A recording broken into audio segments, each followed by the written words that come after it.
Coucou tout le monde, c'est Capette. Grand retour sur YouTube. Je me suis absenté puisque j'ai voyagé, j'ai changé de pays, j'ai refait le point sur le marché. Je savais pas trop de quoi vous parler. Je voulais pas vous faire du contenu pour faire du contenu. Et il y a un nouveau narratif qui est arrivé. Le but, c'est pas de surfer sur des narratifs à la con parce qu'on a parlé beaucoup de narratifs et il y a quasiment tous les narratifs qui sont partis à la poubelle sur les altcoins, pour les citer. GameFi, Real World Asset, on attend un peu plus de ce narratif-là. Dépine.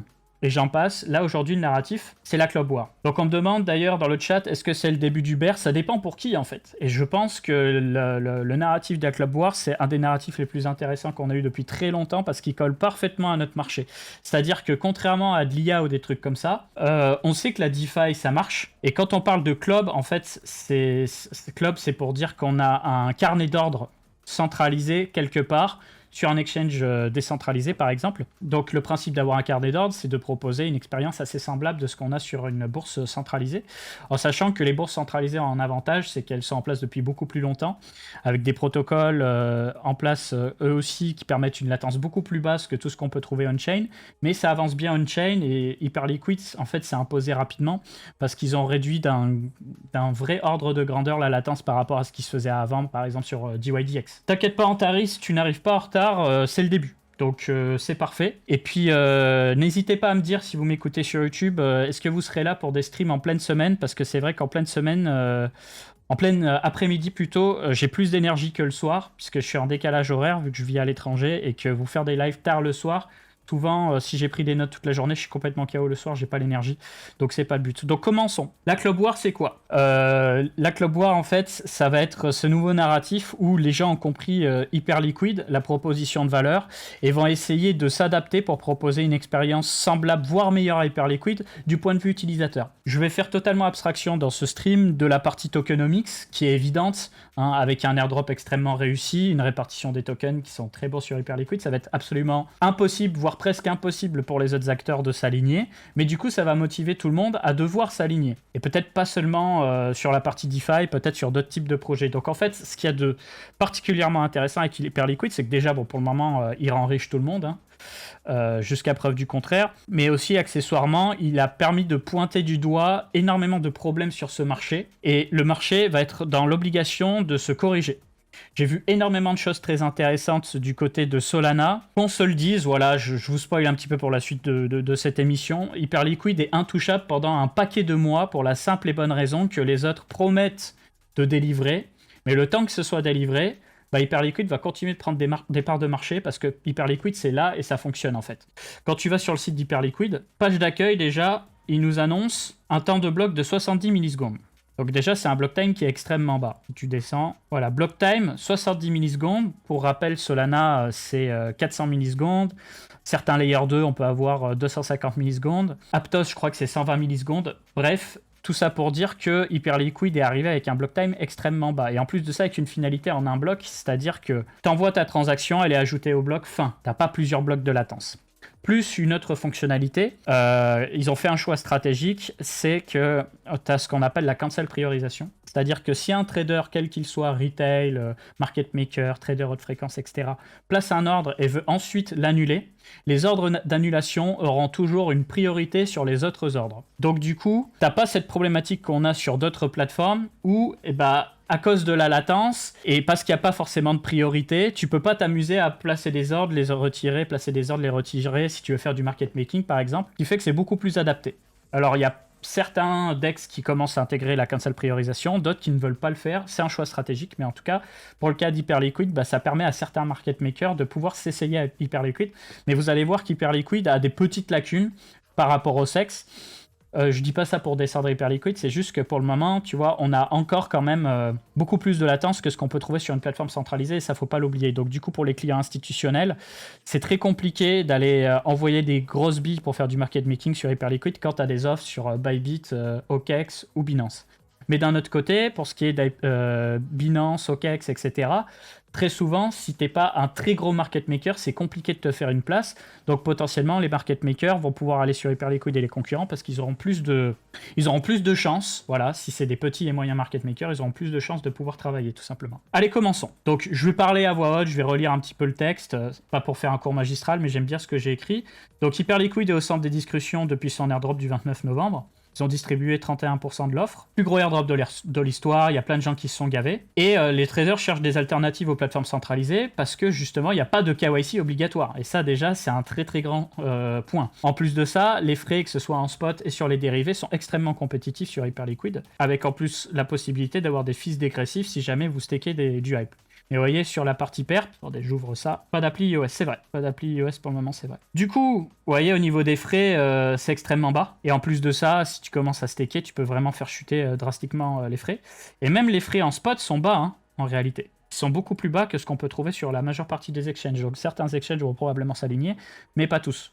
Donc les gens qui cherchent vraiment à faire des petites économies pour du trading d'actifs ont tout intérêt aussi à aller sur Hyperliquid. Il y a des concurrents à Hyperliquid qui ont des frais extrêmement bas, mais les marchés sont moins liquides. Donc oui, tu payes moins de frais d'un côté, mais si le spread est supérieur d'un autre côté, tu perds de l'argent quand même. Là où Hyperliquid est quand même un marché extrêmement liquide. Voilà.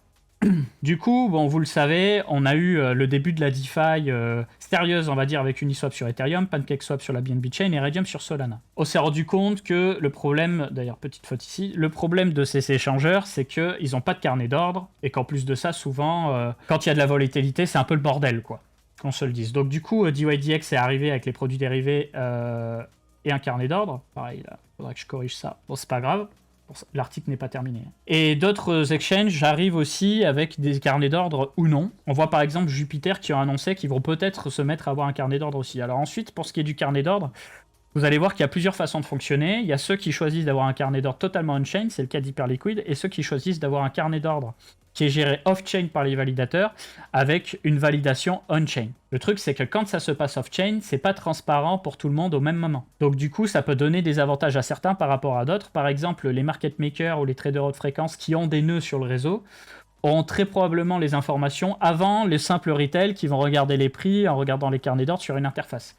Ils vont avoir un avantage de plusieurs dizaines de millisecondes, voire centaines de millisecondes. Hop, je remets la cam, elle s'était coupée. Qu'est-ce qu'un club carnet d'ordre? Un club, un central limit order book, est un système de carnet d'ordre centralisé utilisé par la majorité des plateformes de trading, qu'elles soient centralisées ou décentralisées. C'est l'endroit où tous les ordres d'achat et de vente sont regroupés, affichés et gérés selon des règles précises. Voilà, c'est ce qu'on peut voir tout simplement ici. C'est aussi un système très liquide lorsqu'il y a beaucoup de participants, ce qui permet d'exécuter des ordres rapidement sans influencer le prix du marché. Camino, un nouveau mode de swap mieux que Jupiter parfois même. J'ai vu passer ça, mais j'ai pas eu l'occasion de tester. Cependant, les clubs à des limites, ils demandent une certaine réactivité car les marchés évoluent vite. Il est également sensible aux bots de trading haute fréquence. Dans le domaine des crypto-monnaies, le club est utilisé pour les plateformes d'échange dites pro car il permet un trading avancé. Voilà. Ensuite, donc, comment fonctionne un carnet d'ordre? Tu as les ordres d'achat, tu as les ordres de vente qui sont affichés de manière transparente, très généralement. Cela permet à tous les participants de voir la profondeur de marché. Pareil, quand tu vas sur Hyperliquid, très souvent, tu peux voir la profondeur de marché qui est affichée ici, tu vois, où tu as ces bandes-là qui sont beaucoup plus remplies, et puis tu vois, là, c'est moins rempli. Ensuite, donc, j'attaque directement sur le sujet de la latence. C'est pas un sujet que je maîtrise dans l'absolu, mais ça commence à rentrer. Donc déjà, il faut savoir que l'avantage qu'ont les échangeurs centralisés par rapport aux échangeurs décentralisés, c'est qu'ils proposent des API extrêmement complètes, localisées un petit peu partout, avec différents langages de programmation. Et en fonction du langage de programmation, tu as plus ou moins de performance. Voilà, très généralement, il faut bosser en Rust ou en Go pour avoir les temps de latence les plus bas. Et en plus de ça, ils permettent aussi de faire passer des messages avec des protocoles très basse latence, ça on va en parler plus bas. Ce qui permet donc au final, pour un acteur professionnel, de pouvoir envoyer un ordre, voir les prix, modifier un ordre, l'annuler, etc. avec des temps de latence de l'ordre de quelques millisecondes ou on va dire 10-20 millisecondes grand max. C'est beaucoup plus quand ça se passe on-chain, et Hyperliquid fait partie de ce problème. Alors j'ai trouvé un site hyper intéressant. En fait, tu as ce document qui a l'air d'être à peu près à jour, qui permet de voir en fait le temps de latence pour accéder aux informations sur les différents exchanges en fonction de la zone géographique. Donc je vous mets dans le chat, je vous le mets dans la description YouTube si vous m'écoutez sur YouTube. Et c'est hyper intéressant parce que tu vois qu'en fonction des exchanges, il y a une spécialisation qui est faite. Tu vois, je prends typiquement Binance qui est là. Binance, c'est à Tokyo qu'ils ont le temps de latence le plus bas, avec une latence de l'ordre de 23 millisecondes. Binance US, par contre, eux, bah, comme dit, ça va se passer aux États-Unis, ils vont avoir des temps de latence relativement bas. Et encore Je pense qu'il y a des plateformes qui sont encore plus basses que Binance US, mais quand même, tu vois que on est sur du 78 millisecondes, 99 millisecondes ici. Les autres, on parle en centaines de millisecondes très généralement. Ensuite, on peut regarder par exemple Bybit. Il est où Bybit? Ou BitGet, tiens. BitGet, tu peux voir que le temps de latence le plus bas sur BitGet, il est aussi à Tokyo, avec en deuxième position, voilà. Bybit, il me semble que c'est à Hong Kong qui casse tout. Bybit, pareil, voilà. Singapour. Voilà, temps de réponse 16 millisecondes. C'est là que sont leurs serveurs. Bah oui, exactement, c'est là que sont leurs serveurs. Ensuite, OKEX. OKEX, il n'y est pas dans ce tableau. Ok, étonnant, il me semblait qu'il y était pourtant. Ah si, c'est OKEX, ils le mettent ici. Donc eux, c'est Hong Kong, 35 millisecondes. Vous voyez. Donc déjà, pourquoi je vous parle de ça? Parce que quand vous faites vos petites recherches, vous allez vous rendre compte que les principaux exchanges décentralisés, que ce soit Hyperliquid, Paradex et d'autres, vont tenter d'host des validateurs et je crois des indexeurs de prix à Tokyo pour justement rester en phase avec les principaux exchanges, pour qu'il n'y ait pas un décalage au niveau du prix entre les uns et les autres, pour pouvoir gérer justement les liquidations correctement, proposer les prix avec les latences les plus basses, etc. Donc il y a un vrai enjeu. Et quand tu regardes justement dans les zones géographiques, tu peux te rendre compte que c'est en Asie qu'il y a les temps de réponse les plus bas, puis l'Europe et beaucoup plus loin l'Amérique du Nord. Donc là aussi, c'est très intéressant parce que ça fait que certains exchanges ont des avantages en fonction des marchés et sont un peu plus en rentrée sur d'autres marchés. Si je reprends Binance, je les connais pas tous par cœur, hein, mais si je reprends Binance, tu vois que par exemple en Europe, ils n'ont pas des temps de latence qui sont super top, quoi. 270 millisecondes, c'est pas génial. Alors que, par exemple, t'en as d'autres qui arrivent à passer en dessous des 100 millisecondes. Voilà. Donc, il me semble que Kraken, d'ailleurs, est très compétitif. Kraken, il est là. Kraken, tu vois que aux US, ils ont 34 millisecondes. À Francfort, ils ont 18 millisecondes. À Londres, ils ont 50 millisecondes. Coinbase, il me semble aussi qu'ils sont très forts. Il faut que j'utilise celui-là. Coinbase, pareil, tu vois, 24 millisecondes à Francfort, 36 millisecondes à Londres. Donc, il y a un vrai enjeu. Et c'est là aussi ça qui fait la différence entre un échangeur professionnel et un échangeur, on va dire, tiers 2. Parce qu'ils vont bosser leurs API, ils vont faire en sorte que ça réponde le plus vite possible et ça va leur permettre de faire venir certains types de clients institutionnels, certains types de market makers, puisque les market makers, eux, ils gagnent de l'argent comment? Sur le spread, et que plus la latence elle est basse, et plus ils ont de chances d'éviter de perdre de l'argent. Parce que ce qui se passe, c'est que je vous mets en situation. Bon, le marché, il bouge pas trop. Si le marché bouge pas trop, c'est pas très grave. Il n'y a pas trop de volatilité, donc ils peuvent voir les choses arriver. Par contre, quand il y a des moments où Bitcoin se met à crash d'un coup ou quoi, les market makers, comme ils maîtrisent moins ce qui se passe, généralement, ils retirent les liquidités du marché. Pour ça, d'ailleurs, que ça intensifie encore plus l'effet de volatilité. Et du coup, si ton temps de latence est extrêmement bas, tu as le temps de voir la chose arriver pour te retirer. Si ton temps de latence est haut, tu peux te faire niquer un paquet d'argent, le temps de comprendre ce qui se passe. Donc la latence, c'est vraiment le nerf de la guerre. Si tu vas sur Hyperliquid, tu peux voir dans la documentation officielle que pour monter un nœud, donc un nœud validateur ou un node, il est conseillé, pour avoir la plus basse latence, de bien avoir un nœud à Tokyo. Donc le game se passe à Tokyo. Et je pense que ça part de MTGOX, parce qu'il me semble que MTGOX était à Tokyo à l'époque. Pourquoi Tokyo? Cette région, AWS offre un point d'accès réseau stratégique où est non seulement proche des serveurs de Binance, mais aussi au cœur de l'infrastructure Hyperliquid. Il y a plein de fautes qu'il va falloir que je corrige. Voilà, donc comme je vous ai dit, proximité des traders professionnels. Pour les traders, cette architecture partagée à Tokyo est une astuce cruciale. En plaçant ces systèmes près de ces serveurs, vous bénéficiez d'un temps de réponse ultra rapide, ce qui est indispensable pour le trading hors fréquence et pour garantir l'exécution optimale des ordres, dans un univers aussi compétitif où chaque milliseconde compte. Si un trader met une seconde de trop pour annuler un ordre ou le modifier, il peut perdre de l'argent à cause d'un mouvement de prix brutal. En hébergeant les serveurs à Tokyo, Hyperliquid s'assure que les cancel priority et les nouvelles soumissions bénéficient d'une exécution immédiate, ce qui est essentiel sur la stratégie Fastlane d'Hyperliquid. Les blocs sont propagés plus vite. Les ordres sont confirmés avec une latence de quelques millisecondes, ou quelques dizaines de millisecondes. Ensuite, tu as Messari qui a fait une espèce de map des différents clubs, DEX club, donc des DEX avec un order book. Donc j'ai essayé de regarder au cas par cas un peu tout. Il y en a que je connais plus que d'autres, hein. Voilà, mais tu peux voir que tout le monde est sur cet enjeu-là, tu vois. Par exemple, tu as Monad qui devrait avoir Kourou, mais j'ai pas trop d'informations. Je sais qu'il va avoir Monaco. Monaco, je sais que ça va avoir un temps de réponse de 400 millisecondes, donc beaucoup plus haut que ce que propose Hyperliquid. Ensuite, tu as Fogo Chain qui va avoir son DEX ambiante. Donc Fogo Chain, on va en parler juste après. Ma cam, elle s'enlève tout le temps, c'est chiant. Et tu as d'autres exchanges à côté qui vont se créer, soit directement sur Solana, soit sur des Layer 2 ou des extensions de réseau dédiées. Historiquement, c'est pourquoi c'est à Tokyo ou même concentré en Asie. Moi, je pense que ça vient de MTGOX, comme je t'ai dit. Ensuite, donc, j'ai noté plein de projets. Il y a des projets que j'ai oubliés, notamment les projets multi-chain, mais j'ai essayé de regarder un petit peu tout ce qui se passe. J'ai trouvé des trucs vraiment très intéressants et on va en parler tout de suite ensemble.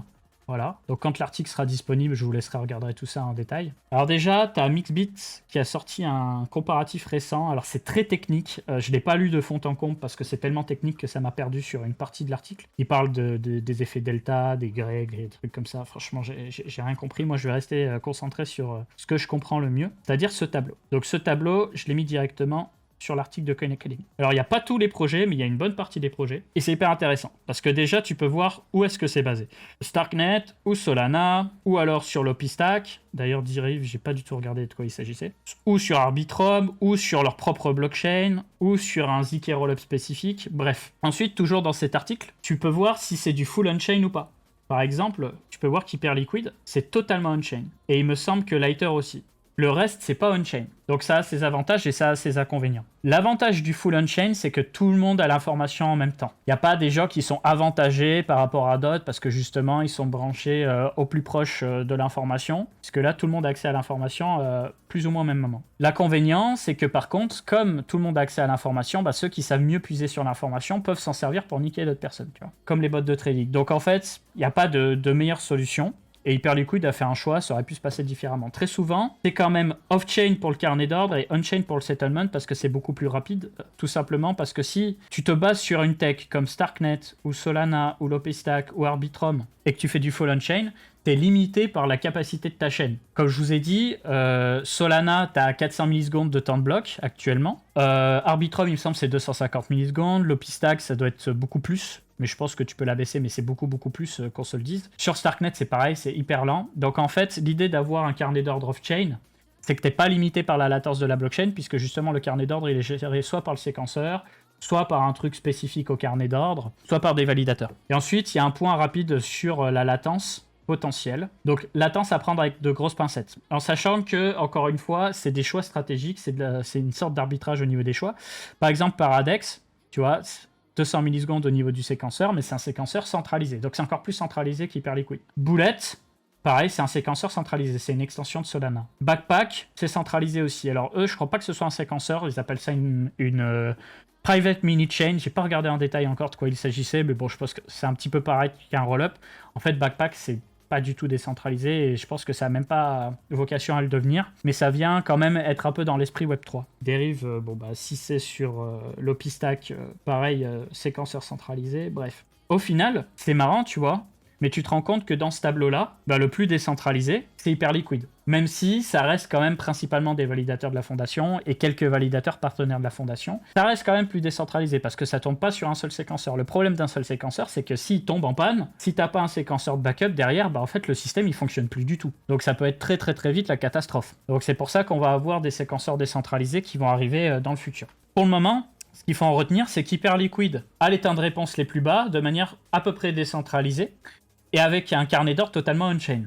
Tous les autres, ils font ce que fait DYDX en fait. Parce que DYDX, c'est la même logique. Order book décentralisé, géré par les validateurs et validation centralisée. Donc, Hyperliquid emprunte la voie entièrement on-chain, acceptant une latence de validation de moins de 100 millisecondes en échange d'une finalité immédiate au sein de sa blockchain. Qu'est-ce que je veux dire par finalité immédiate? Comme j'ai dit plus tôt, les blocs durent 70 millisecondes en moyenne. Et la validation se fait à la fin d'un bloc. Mais pourquoi là on parle de moins de 100 millisecondes? Parce que en fait, quand tu émets un ordre, tu vas avoir un validateur leader au moment de la création du bloc qui va propager l'information aux autres et ensuite ça va être ajouté au bloc. Donc tu peux avoir 20 à 30 millisecondes qui peuvent se rajouter aux 70 millisecondes du temps de bloc. Mais ça reste quand même des latences qui sont beaucoup plus basses que le reste du marché. Les autres arrivent à avoir des latences beaucoup plus basses avec des soft confirmations, par exemple dans le cas de Lighter, de 5 à 15 millisecondes. Donc ça fait que potentiellement les market makers pourraient trouver un avantage à aller sur Lighter. Mais il y a quand même un gros mais. La latence des blocs ou la latence pour gérer les confirmations, ce n'est qu'une partie de la latence totale, et ça ne fait pas tout. Et à cette heure, le truc chillé par CZ, CZ est dilué. On va voir. Parce qu'il y a le sujet des private pools, je ne vais pas en parler aujourd'hui, mais c'est vrai que ça peut être un autre sujet. Pour revenir à ce que je disais tout à l'heure sur Binance, vous avez vu Binance, on arrive à avoir quelques dizaines de millisecondes de latence tout au plus de bout en bout.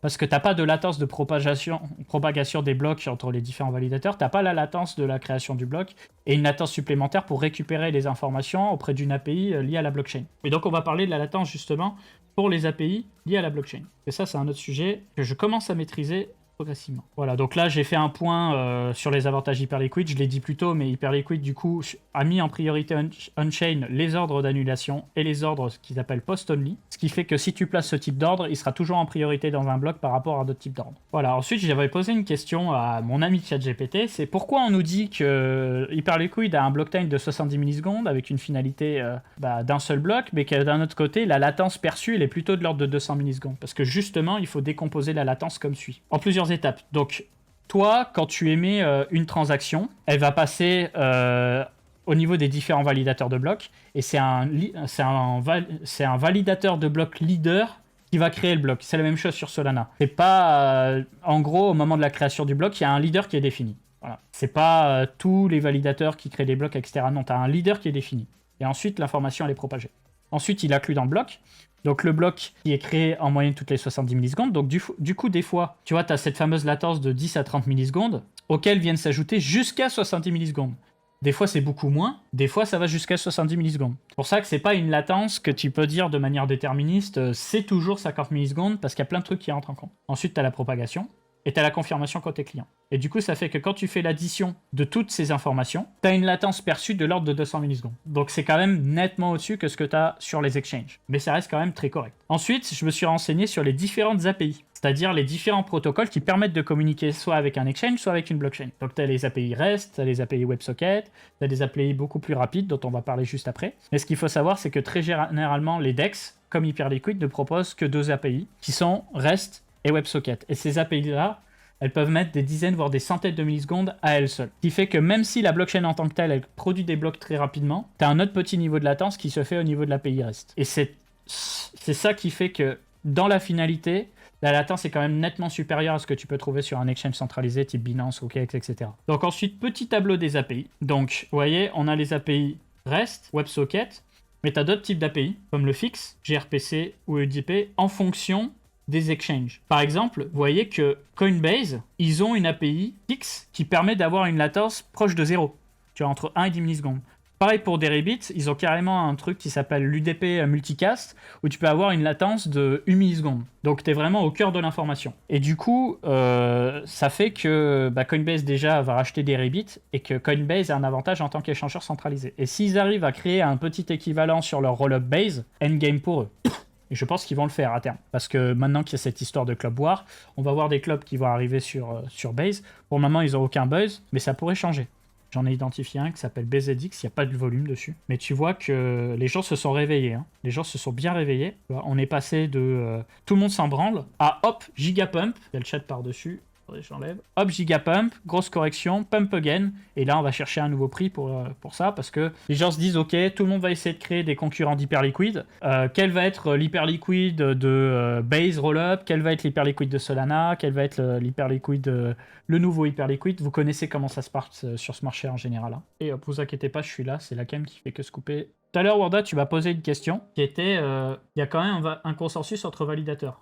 Oui, absolument. Mais ça, j'en ai parlé du consensus entre validateurs juste avant. J'essaie d'avoir la cam. Est-ce que c'est considéré comme un avantage d'avoir un nœud du coup? Ça peut l'être. Ça peut l'être sur les plateformes qui le permettent. Par exemple, tu peux voir que DYDX, gRPC, DYDX, ils incluent le protocole gRPC qui est plus rapide que les API REST et WebSocket. Mais pour ça, il faut que tu crées ton propre nœud. Et donc, une fois que tu as ton nœud, forcément, tu as accès à l'information plus vite sur DYDX que les gens qui n'utilisent que les API WebRTC. Donc, peut-être que le tableau est un peu faux. Hein. J'ai demandé de l'aide à ChatGPT, mais ça vous fait une idée de la latence, quoi.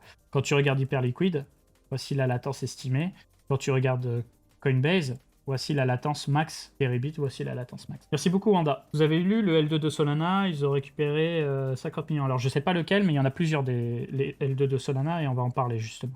La contrainte du plafond de débit pour les Layer 2, les Layer 3 sur Ethereum. Alors ça, c'est un autre sujet qui va être très intéressant parce que voilà, tu vas avoir des roll-ups qui vont avoir des avantages par rapport à d'autres roll-ups. Alors, je vais vous expliquer le game de la limite de débit, le problème que ça crée, et des solutions qui existent sur Solana et Ethereum pour éviter d'être contraint par cette histoire de débit. Quand tu prends le cas d'Ethereum, par exemple, vous le savez, depuis les dernières mises à jour, tu as un espace qui est dédié au roll-up, ça s'appelle les blobs, et du coup, les blobs peuvent compresser des lots de transactions et stocker ce lot de transactions compressé sur le Layer 1 Ethereum. Sauf que l'espace de stockage, donc la bande passante qui est disponible sur Ethereum, elle est limitée. Ce qui fait que pour le moment, vous l'avez vu, quand tu vas sur L2Bit par exemple, eh bien, quand tu vas sur... Merde, il faut que j'aille dans Activity, sur Ethereum, j'enlève le chat. Tu peux voir que Ethereum, avec tous ses roll-ups, à peu près 280, 300 transactions par seconde, avec Base en grande partie, quelques d'autres projets, mais pas plus. Pourquoi on n'a pas des 1000, 2000, 10 000 transactions par seconde sur Ethereum? Bah, tout simplement parce que l'espace ne le permet pas, et que pour le moment, les seuls roll-ups sur Ethereum qui ont du buzz, c'est des roll-ups optimistes. Donc, tu peux voir ici que Base, roll-up optimiste, Taiko aussi, World aussi, Arbitrum aussi, Unichain aussi, Soneum aussi. Les IK roll-up qui n'ont pas cette problématique de bande passante n'ont pas l'activité en face. Tu vois, Starknet a peu d'activité, Paradex a peu d'activité, et zkSync a peu d'activité. La cam, elle fait que couper. Je mettrai l'iPhone la prochaine fois, c'est pas grave. Tu peux voir ici que les différents roll-ups, dans DA mode, ils ont transaction data. Donc ils sont limités par la bande passante, mais t'en as d'autres, comme Starknet et zkSync, qui a ce qu'on appelle la state diff. Donc je vais vous expliquer ce que c'est que la state diff. Starknet utilise un modèle basé sur les state diff, c'est-à-dire qu'au lieu de publier toutes les entrées des transactions, Starknet publie uniquement la différence entre l'état précédent et l'état d'après des transactions. La state diff est donc beaucoup plus compacte qu'une série de transactions compressées, pas besoin de publier chaque entrée. La preuve Stark garantit l'intégralité sans qu'on ait besoin de rejouer chaque opération. C'est la même chose pour zkSync. Du coup, ça fait que quand on nous dit que sur Ethereum, pour le moment, on a 300 transactions par seconde, qu'on pourrait aller à 800 ou à 1000, en réalité, un projet qui est basé sur la stack technique de Starknet ou Paradex, parce que Paradex utilise Starknet, ou un projet qui utiliserait zkSync et les state diff, serait capable de proposer beaucoup plus de débit, mais il faut qu'il y ait l'activité en face.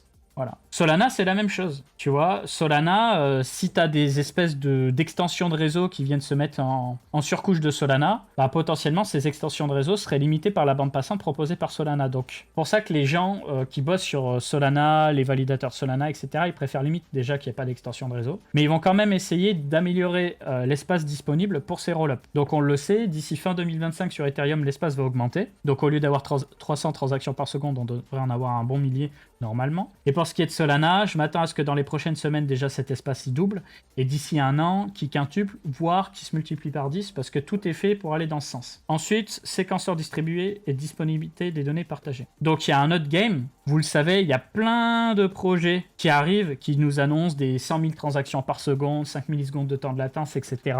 Bref, à chaque fois, ils en font des caisses et des caisses. ChatBridge, voilà. On va en citer quelques-uns. On a MegaETH qui va proposer ça. On a RideChain qui va proposer ça.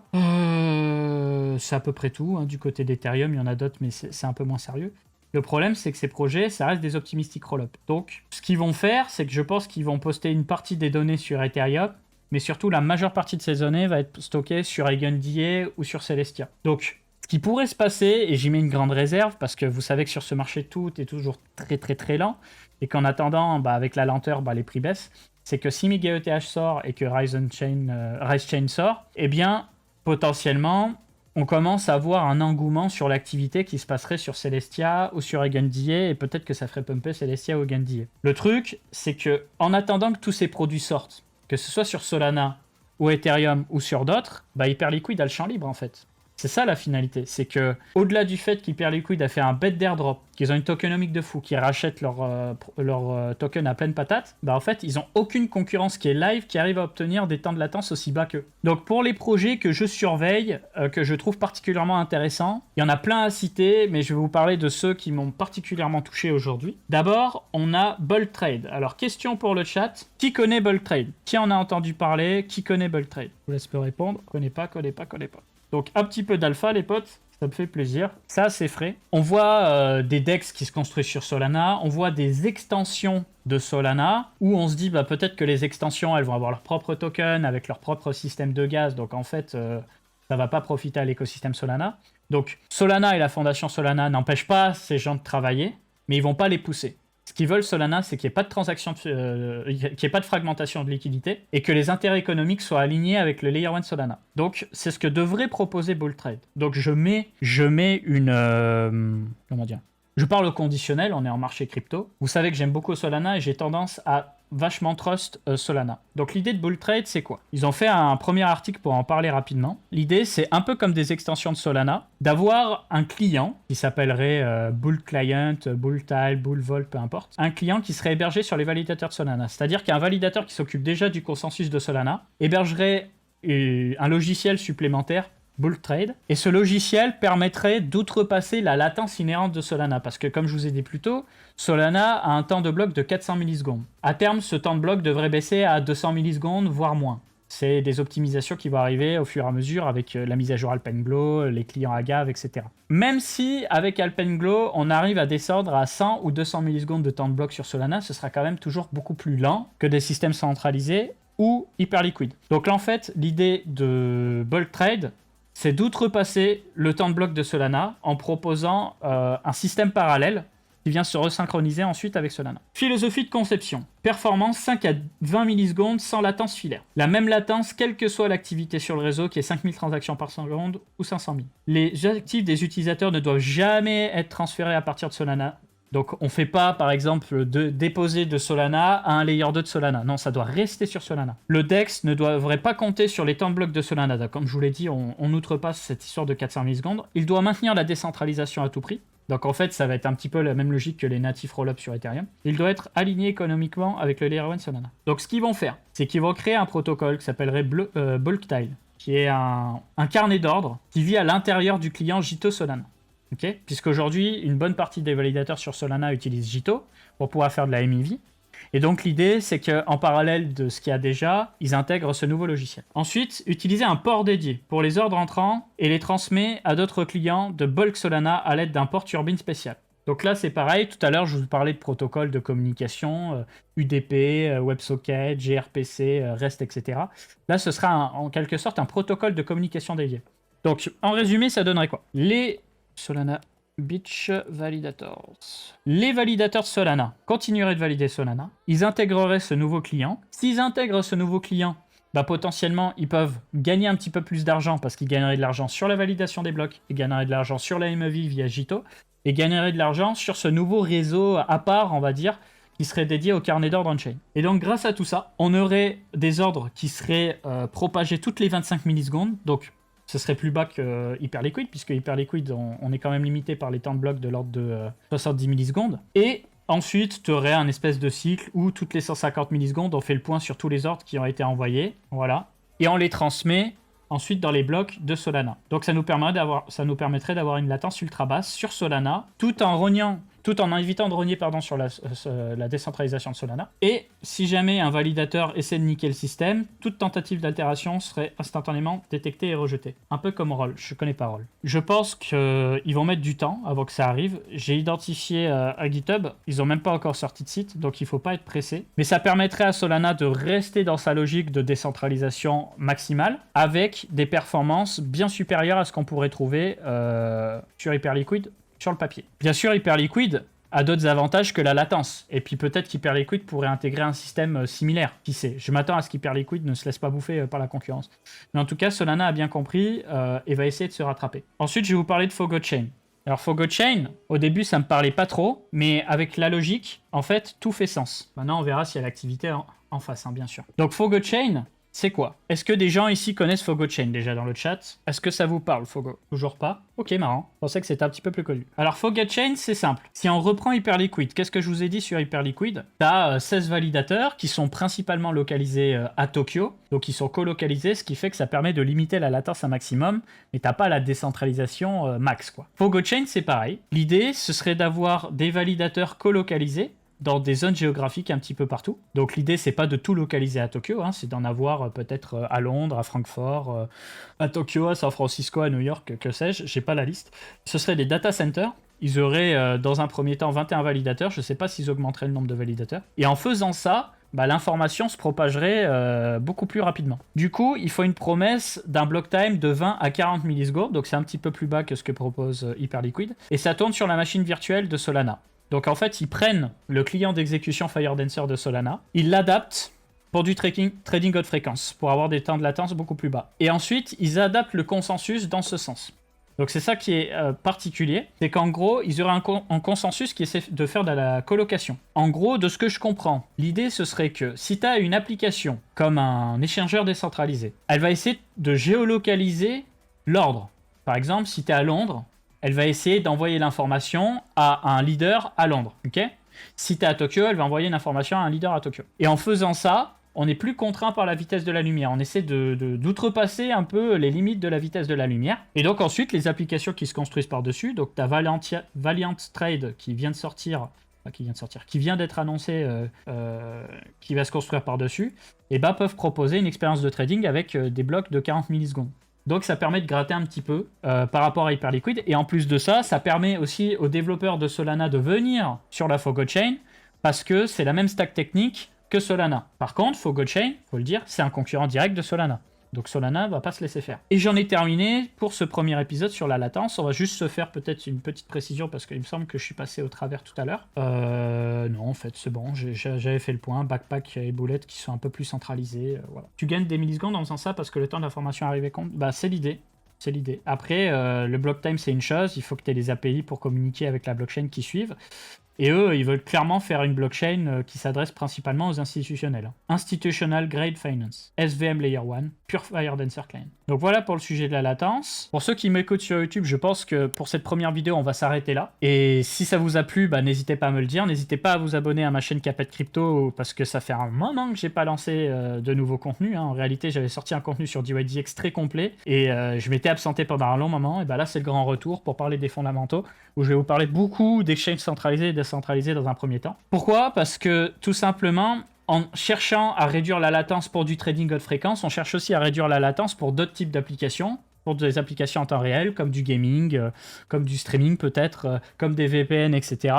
Et ça pourrait donner des nouveaux cas d'usage très intéressants qui viendraient directement défier le Web 2. Et comme le dit People dans le chat, le souci c'est la liquidité et le choix, tout à fait. Et c'est là où Hyperliquid a un gros avantage parce que le marché est de plus en plus liquide, il y a énormément de stablecoins, il y a de plus en plus de paires qui sont listées et il y a un marché spot. Et pour les exchanges qui ont un marché spot, justement, sur la stack Starknet, t'as Paradex qui va en avoir un, t'as Extended qui va en avoir un. J'en ai pas vu beaucoup d'autres qui comptent avoir un marché spot. J'ai du mal à voir les gens concurrencer Hyperliquid. Bah moi je te dis sincèrement, je vois pas non plus comment ils peuvent faire parce que Hyperliquid il coche tellement de cases pour le moment, c'est une folie, hein. C'est une folie.